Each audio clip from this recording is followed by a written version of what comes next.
După ce am pregătit cartușele, acesta este unul color, iar ăsta este unul negru, astăzi vom face și refilarea lor. Încărcarea mașina de refil cu ajutorul vacuum. După cum se observă, cartușele astea ar fi ideal să vină așa, într-un clips de transport. Clips care are două părți. O parte din plastic, care ne protejează capul de printare, partea electronică a lui, și o parte din cauciuc natural, care te protejează capul de printare, diuzele, ca să nu se usuce sau să se amestece culorile. Primul lucru care îl facem la refil, evident, e să facem o probă. Luăm vestitul șervețel, de acum bine cunoscut, și apăsăm, da? După cum se vede, deja o culoare îmi lipsește cu totul. E vorba de magenta. Le am pe celelalte două, dar una se vede sau foarte vag. De fapt, lipsește cu desăvârșire. După ce am făcut o primă probă, vom băga cartușul în camera de vacuum. Cele 3 linii de încărcare se introduc, fiecare seringă în locașul ei, cianul într-o poziție obligă față de cap, ca să nu fie deteriorat capul. Deci, cianul, magenta în capăt, la fel. Deci aici este capul de printare, ca să nu fie defectat, se introduce în această poziție, până în capăt. Și ultimul, yellow, sau galbenul. Las în jos ușa camerei de vacuum. Pornesc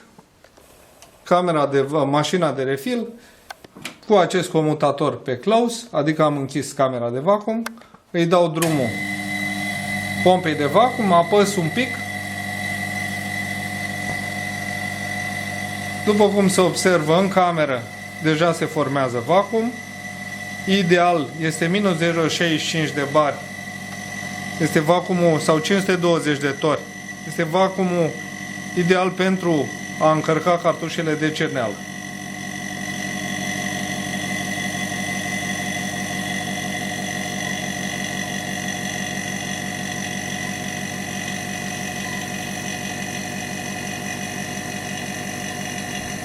Durează cam 2 minute, 1-2 minute per total, nu e foarte mult.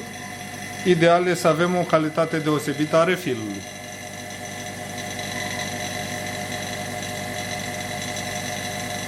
Mai e puțin.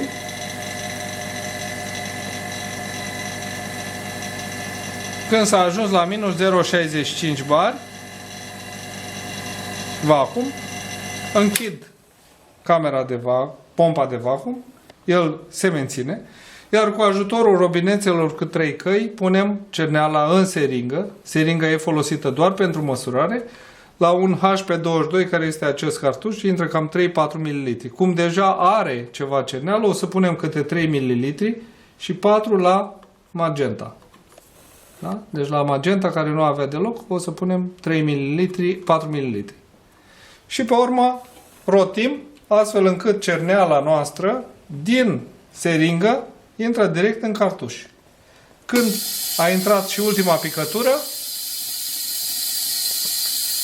dăm drumul la camera de vacuum, scade presiunea, sau vacuumul, mai bine zis.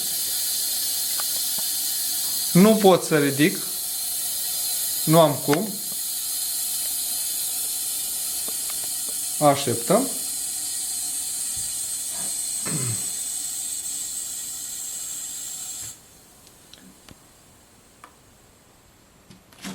Așa. Cu atenție ridic cele 3 ace de seringă, sunt ace speciale, și facem și o ultima probă. E firesc să aibă mai multă cerneală inițial. Așa. Ia să vedem. Da? Față de proba inițială, în care aveam doar 2 culori, acum am 3 culori chiar consistente. Cu acesta refilul s-a terminat.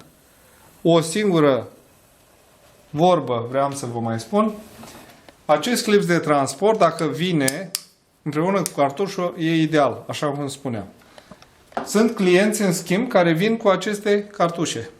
Aproape sigur, aceste cartușe au partea de cap înfundată. Deci vor trebui să treacă prin desfundare, eventual prin vacuum, prin abur și eventual ce curățat cartușul de cerneală din interior cu mașina centrifugală.